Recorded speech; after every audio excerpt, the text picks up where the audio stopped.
Everyone, स्वागत है आप सभी का अपने YouTube channel the success point पे। प्यारे विद्यार्थियों, आइए हम लोग क्लास 9 के साइंस के कुछ महत्वपूर्ण क्वेश्चनों को देखेंगे जो कि एग्जाम के लिए काफ़ी महत्वपूर्ण होगा। अगर आप भी क्लास 9 की तैयारी कर रहे हैं तो इस वीडियो के अंत तक बने रहें, और अभी तक हमारे चैनल में नए हैं तो चैनल को सब्सक्राइब करें। ठीक है, तो आइए हम लोग क्लास 9 के कुछ महत्वपूर्ण क्वेश्चनों को देखते हैं। सबसे पहला क्वेश्चन है, केल्विन किसका एसआई मात्रक है?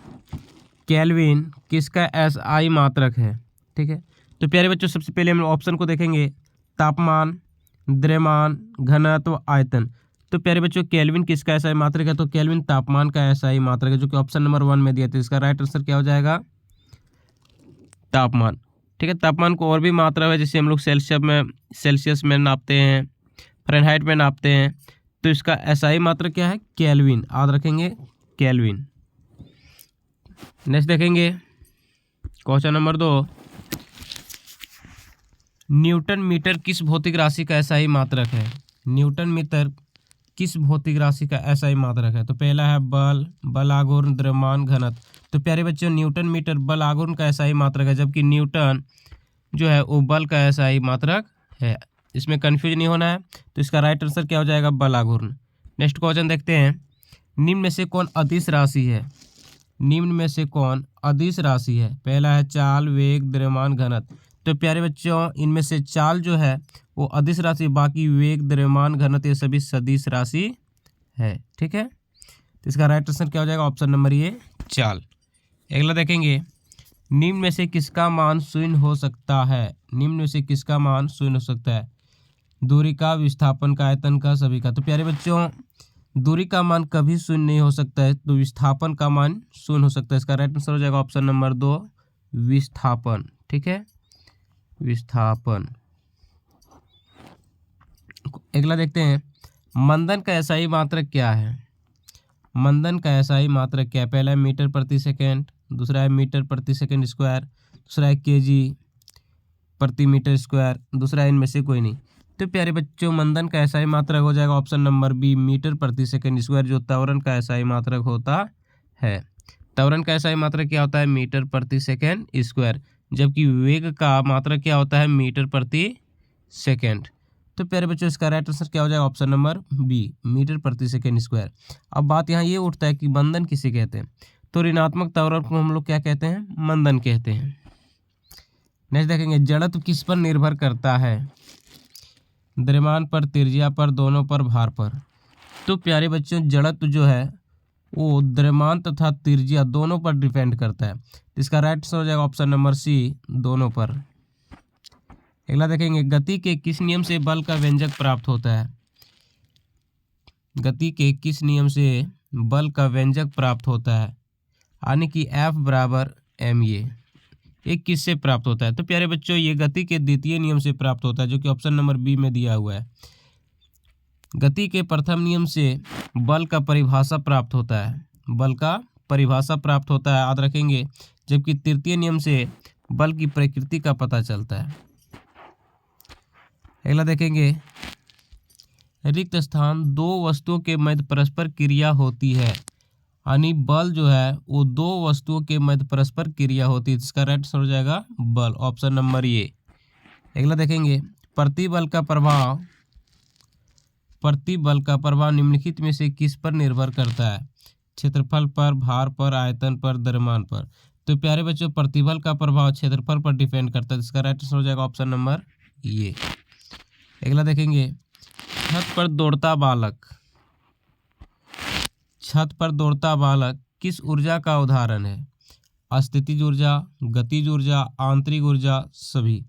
तो प्यारे बच्चों छत पर दौड़ता बालक अस्थितिज और गतिज दोनों का उदाहरण। तो इसका राइट आंसर हो जाएगा ऑप्शन नंबर 3, आंतरिक ऊर्जा। नेक्स्ट देखते हैं, एक हॉर्स पावर बराबर होता है 746 वाट, 1000 वाट, 500 वाट, 750 वाट। तो प्यारे बच्चों अब सभी को पता है कि एक हॉर्स पावर 746 वाट के बराबर होता है। तो इसका राइट आंसर हो जाएगा ऑप्शन नंबर ए, 746 वाट। अगला देखेंगे, रॉकेट किस सिद्धांत पर कार्य करता है? रॉकेट किस सिद्धांत पर कार्य करता है? पहला ऊर्जा संरक्षण सिद्धांत, दूसरा में संवेग संरक्षण का सिद्धांत, तीसरा है दोनों, इनमें से कोई नहीं। तो प्यारे बच्चों, आप सभी को पता है कि रॉकेट संवेग संरक्षण के सिद्धांत पर कार्य करता है। इसका राइट आंसर हो जाएगा ऑप्शन नंबर बी। नहीं देखेंगे, सार्वत्रिक गुरुत्वाकर्षण नियतांक का मान होता है। सार्वत्रिक गुरुत्वाकर्षण यानी कि जिसे हम लोग जी से सूचित करते हैं, सार्वत्रिक गुरुत्वाकर्षण नियतांक का मान होता है।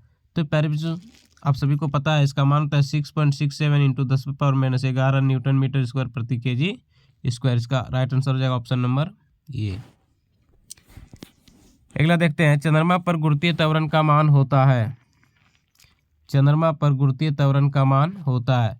तो प्यारे बच्चों, चंद्रमा पर गुरुत्वीय त्वरण का मान जो होता है वो 1/6 यानी कि G/6 हो जाता है। इसका राइट आंसर हो जाएगा ऑप्शन नंबर ये। अगला क्वेश्चन है, पृथ्वी की सतह पर पलायन वेग होता है। तो पृथ्वी की सतह पर जो पलायन वेग होता है वो 11.2 किलोमीटर प्रति सेकेंड होता है। तो इसका राइट आंसर हो जाएगा ऑप्शन नंबर 2, 11.2 किलोमीटर प्रति सेकेंड। अगला है, चंद्रमा पर किसी की आवाज नहीं सुनी जा सकती है, क्यों? चंद्रमा पर किसी की आवाज नहीं सुनी जा सकती है क्योंकि चंद्रमा पर कोई आवाज नहीं करता, चंद्रमा पर पानी नहीं है, चंद्रमा पर वायुमंडल नहीं है सभी। तो प्यारे बच्चों, चंद्रमा पर वायुमंडल नहीं होने के कारण वहाँ पे आवाज़ सुनाई नहीं देती है। तो इसका राइट आंसर हो जाएगा ऑप्शन नंबर 3, चंद्रमा पर वायुमंडल नहीं है। नेक्स्ट देखेंगे, किसके बीच अंतर्यान्विक आकर्षण बल सबसे अधिक होता है? किनके बीच अंतर्यान्विक आकर्षण बल सबसे अधिक होता है? तो प्यारे बच्चों, आप सभी को पता है सबसे अधिक जो है वो ठोस में होता है, फिर इसके बाद द्रव में होता है और फिर गैस में, यानी सबसे अधिक ठोस में होता है। तो प्यारे बच्चों, इसका राइट आंसर क्या हो जाएगा ऑप्शन नंबर ए, ठोस, और सबसे कम गैस में होता है। अगला है, सबसे अधिक विसरण किस में होता है? सबसे अधिक विसरण किस में होता है? प्यारे बच्चों, आप सबको पता है सबसे अधिक विसरण गैस का होता है, इसके बाद द्रव का होता है, इसके बाद ठोस का होता है।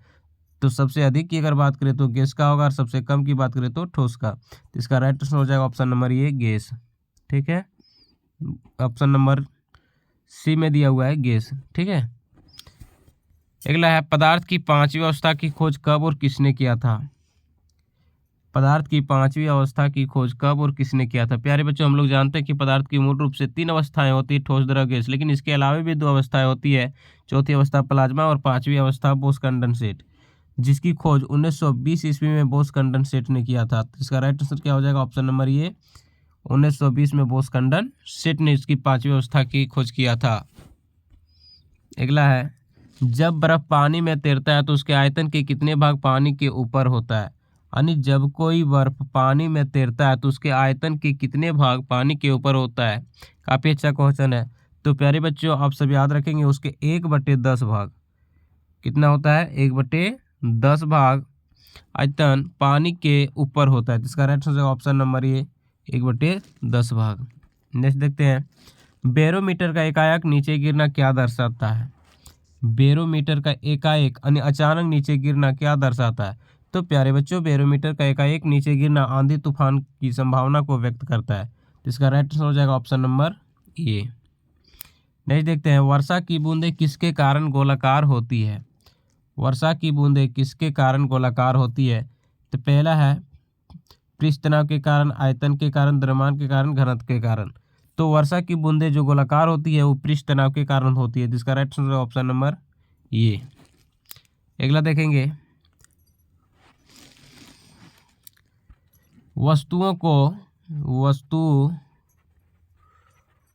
को कितने डिग्री तापमान पर संरक्षित रखा जाता है? किसी भी वस्तु को कितने डिग्री सेल्सियस पर संरक्षित रखा जाता है? तो प्यारे बच्चों, इसका राइट आंसर हो जाएगा 4 डिग्री सेल्सियस पर। ठीक है। अगला है, अगर किसी कमरे में रेफ्रिजरेटर का दरवाज़ा खोल दिया जाए, अगर किसी कमरे में रेफ्रिजरेटर का दरवाज़ा खोल दिया जाए तो कमरे के तापमान में रिक्त स्थान होता है। तापमान बढ़ जाता है, घट जाता है, अपरिवर्तित रहता है, पहले बढ़ता है फिर घटता है। तो प्यारे बच्चों, इसका राइट आंसर हो जाएगा ऑप्शन नंबर ये, बढ़ जाता है। यानी अगर किसी कमरे में रेफ्रिजरेटर का दरवाज़ा खोल दिया जाए तो उस कमरे का तापमान बढ़ जाता है। अगला देखते हैं, किसी वस्तु को गर्म करने पर उसके अणु के बीच चाल बढ़ जाती है, चाल घट जाती है, ऊर्जा कम हो जाती है, भार बढ़ जाता है। तो प्यारे बच्चों, आप सभी को पता है कि यदि किसी वस्तु को गर्म करते हैं तो उसके अणु के बीच चाल बढ़ जाती है। इसका राइट आंसर हो जाएगा ऑप्शन नंबर ये। अगला है, मनुष्य के लिए ध्वनि की श्रेय सीमा कितनी है? तो प्यारे बच्चों, आप सभी को पता होगा मनुष्य के लिए ध्वनि की श्रेय सीमा 20 HZ से 20,000 HZ 20,000 HZ के बीच होती है। यानी मानव की कानें जो है इतने श्रव्य की आवृत्ति को सुन सकते हैं। 20 HZ से कम ध्वनि को अवश्रेय ध्वनि कहते हैं, जिसे मानव कान नहीं सुन सकता है, और 20,000 HZ से अधिक की ध्वनि को प्राश्रय ध्वनि कहते हैं, जिससे चमगादड़ सुनते हैं। ठीक है, जिसका राइट आंसर हो जाएगा 20 HZ से 20,000 HZ, जो कि ऑप्शन नंबर 4 में दिया हुआ है। ठीक है, अगला देखते हैं, हवा में ध्वनि तरंगे होती है।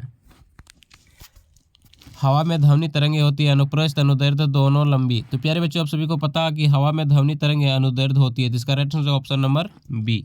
नेक्स्ट देखेंगे, निम्न में से किस माध्यम में ध्वनि सबसे तेज गति करती है? निम्न में से किस माध्यम में ध्वनि सबसे तेज गति करती है? तो सबसे तेज गति ठोस में होता है, इसके बाद द्रव में होता है, इसके बाद गैस में होता है, यानी सबसे कम गैस में होता है। तो प्यारे बच्चों, सबसे अधिक किस में होता है? ठोस में। ठीक है, इसका राइट आंसर है ऑप्शन नंबर ए। अगला है, ध्वनि का तारत्व किस पर निर्भर करता है? ध्वनि का तारत्व किस पर निर्भर करता है? आयाम पर, आवृत्ति पर, गुणता पर, तीव्रता पर। तो प्यारे बच्चों, ध्वनि की तारत्व जो है वो आवृत्ति पर निर्भर करता है। तारत्व के कारण ही ध्वनि मोटा और पतला सुनाई देता है। ठीक है, तो इसका राइट आंसर हो जाएगा ऑप्शन नंबर बी, आवृत्ति पर।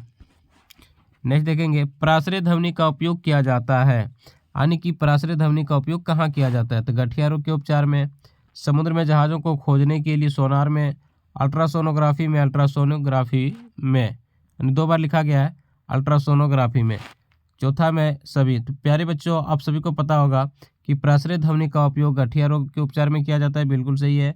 समुद्र में जहाज को खोजने के लिए किया जाता है, सोनार में, ये भी सही है। अल्ट्रासोनोग्राफी में किया जाता है, सभी। तो इसका राइट आंसर हो जाएगा ऑप्शन नंबर डी, सभी। तो ये था टॉप 30 क्वेश्चन, जो कि एग्जाम के लिए काफ़ी महत्वपूर्ण होगा।